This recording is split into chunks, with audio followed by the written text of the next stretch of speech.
अब पता नहीं कहाँ से आ जाते हैं मुंह उठा के, पिंकी मैं पिंकी को पकड़ूंगा। फिर 5 साल हो जाते हैं, 6 साल हो जाते हैं, 7 साल, 8 साल, 9 साल रिटायर हो जाते हैं, फिर खुद ही फोन करके हंस रहे होते हैं कि यार मैं इतने साल पीछे लगा रहा। पूरे कराची में अंधेर डाला हुआ है, रोक सको तो रोक लो। इन लोगों ने मुझसे झूठे बयान दिलवाए। क्या आप बोले बनीगाला में आप बनीगाला में आप पता नहीं किस बंदे को सामान देकर आप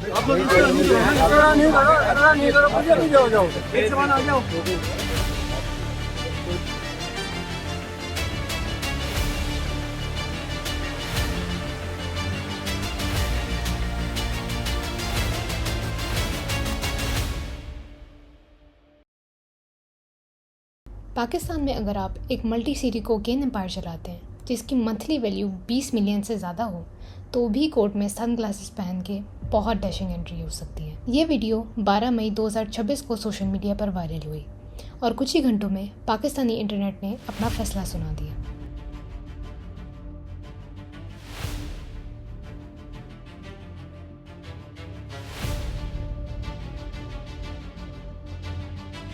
एलीट स्कूल्स में एक्टिव क्लाइंट्स, एक murder case and police allegedly Pinky के पेरोल पर। लेकिन हाँ, सनग्लासेस का तो लुक था। इस खातून का असली नाम अनमोल है, लेकिन दुनिया उसे पिंकी के नाम से जानती है। ये कराची के सोराब खौत में पली बड़ी, जो शहर का सबसे पसमानदा और famous for frequent criminal activities इलाकों में से एक है। 2006 में पिंकी लाहौर शिफ्ट हो गई। मकसद मॉडलिंग और एक्टिंग था। फिर एक दिन मीनार पाकिस्तान के पास उसकी एक आशी नाम की औरत से मुलाकात हुई and both decided to stay together.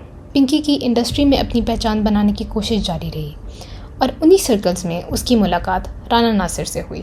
Rana Nasir एक फॉर्मर पुलिस ऑफिसर पिंकी के नारकोटिक्स की दुनिया में एंट्री पॉइंट बना। 2014 से 15 के दरमियान उसने नासिर के साथ ड्रग पेडलिंग शुरू की। उसके क्लाइंट्स को हैंडल करना, उसके कस्टमर्स को सप्लाई करना, बेसिकली अंदर से ये बिजनेस सीखना। पिंकी का ये भी कहना है कि बाद में उसने नासिर को डिवोर्स कर दिया और ये डिसीजन एक और एसोसिएट की एडवाइस पर था और इसके बाद पिंकी ने अपना बिजनेस शुरू कर दिया। 2018 तक ये ऑपरेशन डिजिटल हो चुका था। अब पिंकी सिर्फ एक ड्रग डीलर नहीं थी, वो एक supplier, processor, logistics manager and in her own words एक ब्रांड थी। जिस दिन दिमाग से सोचना शुरू करोगे ना, उस दिन पिंकी की तरह एक ब्रांड बन जाओगे। दुनिया आगे पीछे होगी, सलाम ठोकेगी। पिंकी के मुताबिक पाकिस्तान में उससे बेहतर कोकेन कोई नहीं बनाता। ये सच है या नहीं वो कोर्ट्स डिसाइड करेगी, लेकिन उसके कस्टमर्स प्राइसिंग से काफ़ी सेटिस्फाइड थे। वाइट कोक 25,000 रुपीज़ पर ग्राम, गोल्डन कैटेगरी 40,000 रुपीज़ पर ग्राम। अगर इसका कंपैरिजन किया जाए तो पाकिस्तान में एवरेज मंथली सैलरी तकरीबन 35 से 40,000 के दरमियान है। आखिर ये ऑर्गेनाइज्ड ऑपरेशन इतनी देर तक कैसे चला? प्योर कोकेन अफ्रीकन नेशंस के जरिए सोर्स की जाती थी और फिर लाहौर में एक प्रोसेसिंग पॉइंट तक पहुंचती थी। वहाँ केमिकल्स मिलाए जाते थे जिनमें केटामिन, एफेड्रिन और लाइडोकेन शामिल हैं और फिर इंटरसिटी बसेस के जरिए ये सारा माल कराची भेजा जाता था। कराची में ऑर्डर्स व्हाट्सएप पर आते थे। कस्टमर्स जिनमें रिपोर्टेडली एलीट स्कूल के स्टूडेंट्स और वो लोग शामिल थे जिन्हें पुलिस ने प्रोमिनेंट पर्सनैलिटीज़ कहा है, अपनी लोकेशन शेयर करते थे। एक राइडर आता था किसी सस्पिशियस मोटरसाइकिल पर या किसी सस्पिशियस पैकेज के साथ नहीं, बल्कि एक फूड डिलीवरी बॉक्स में। पिंकी के पास कराची में 7 डेडिकेटेड राइडर्स थे। 4 को इवेंचुअली अरेस्ट कर लिया गया और उन्होंने ये काम भी छोड़ दिया, लेकिन 3 गिरफ्तारी तक भी एक्टिव थे। आइडेंटिफाई किए गए 9 राइडर्स में से 7 पंजाब से थे। जब पुलिस ने इन राइडर्स को टारगेट करना शुरू किया तो पिंकी ने कमर्शियल डिलीवरी सर्विसेज की तरफ शिफ्ट कर लिया। प्रोफेशनली स्पीकिंग तो ये डिस्रप्शन के लिए अडेप्ट करने की अच्छी टेक्निक है। अगर आप सोशल मीडिया पर जाएं तो शायद इसे भी यही कहा जाए कि पिंकी की सीवी तो एक सॉफ्टवेयर इंजीनियर से भी अच्छी है।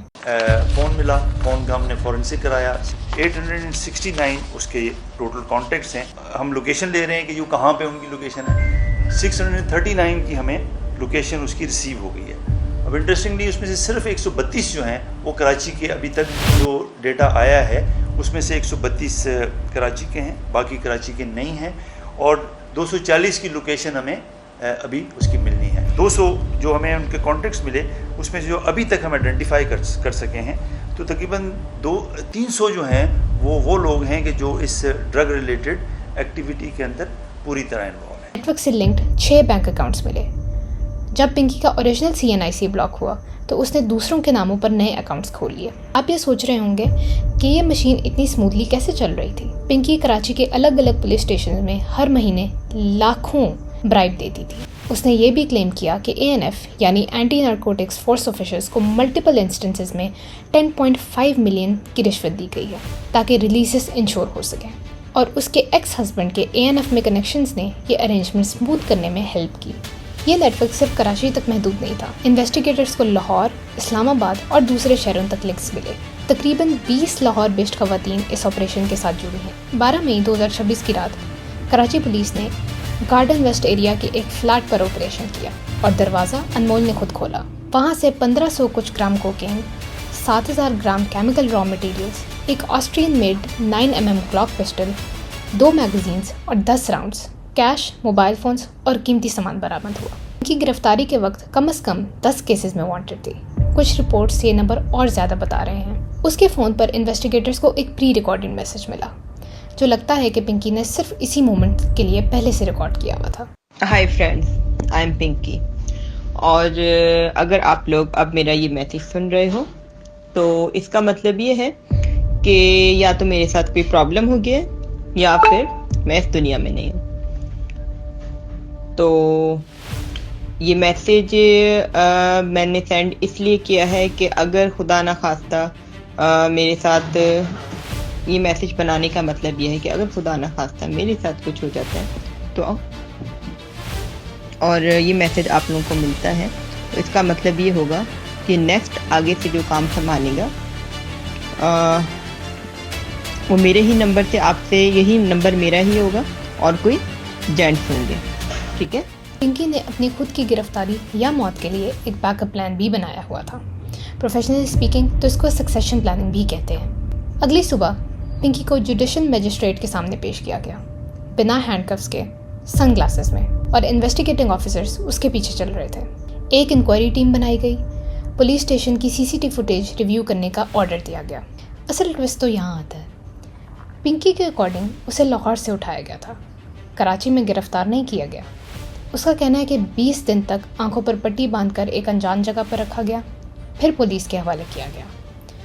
उसका ये भी कहना है कि ड्रग्स उस पर प्लांट की गई थी, उसे मारा पीटा गया है और उसको कुछ लोगों का नाम लेने पर मजबूर किया गया है, और ये भी कि उसके खिलाफ केसेस फैब्रिकेट किए जा रहे हैं। पिंकी के को एक्यूज सुहेल का भी ये कहना था कि उसे लियारी से उठाया गया, आंखों पर पट्टी थी और उसे नहीं मालूम था कि कौन से पुलिस स्टेशन ले जा रहे हैं। ये सच है या नहीं, ये सिर्फ एक प्रॉपर जुडिशियल प्रोसेस ही तय कर सकता है। लेकिन इस बात का भी जिक्र करना ज़रूरी है कि FIR में भी कुछ सस्पिशियस बातें मौजूद हैं। FIR में बिलाल आर्केड के एक फ्लैट का जिक्र था, लेकिन ये नहीं बताया गया कि इसके 5 फेजेस में से कौन सा फेज।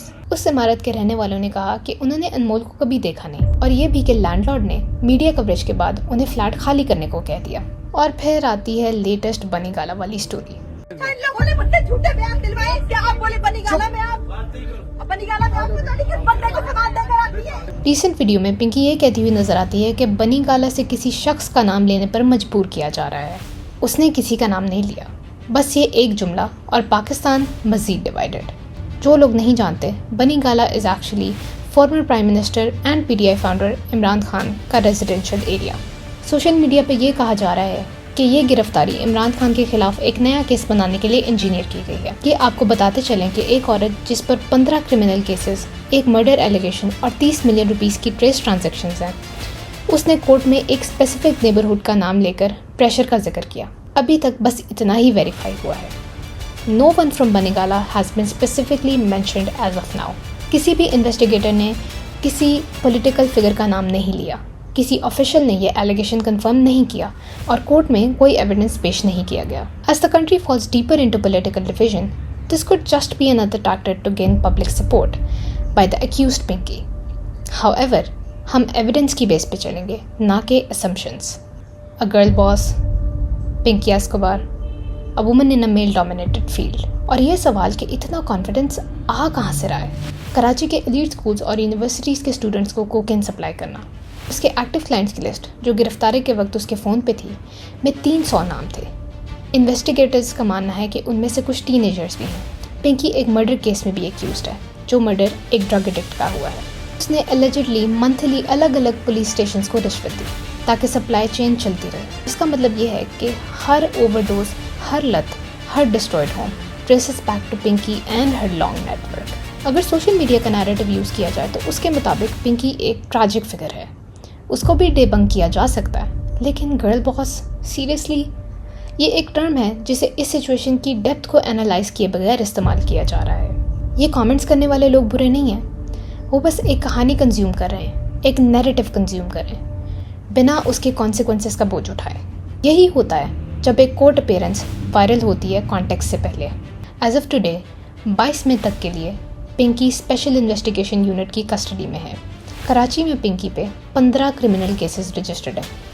पंजाब पुलिस ने सिंध अथॉरिटी से फॉर्मली रिक्वेस्ट की है कि लाहौर एंड की तफ्तीश के लिए पिंकी को उनके हवाले किया जाए।